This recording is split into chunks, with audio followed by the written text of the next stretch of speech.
यहाँ एक मजेदार कुत्ते बिल्ली की 150 शब्दों की कॉमेडी कहानी है।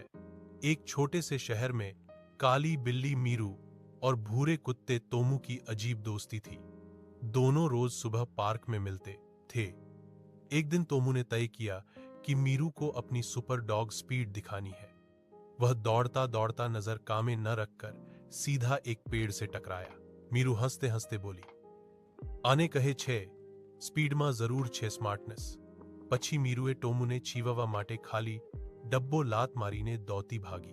ટોમુએ વિચાર્યું, આજ તો આ બિલાઈને પકી જ લઉં, પરંતુ દોમાં ટોમુ ગ્રી એકવાર ફસાઈ ગયો। આ વખતે બાળકોએ છોહેલી સ્લાઇડમાં ઘૂસ ગયો અને તખાક સાથે નીચે સરકતો આવ્યો। मीरू की हास्यास्पद म्याऊ के साथ पूरा पार्क गूंज उठा। अंत में दोनों हंसते हुए एक दूसरे को हाई फाइव, तोमू का पंजा मीरू का म्याऊ स्टाइल देकर घर निकल गए।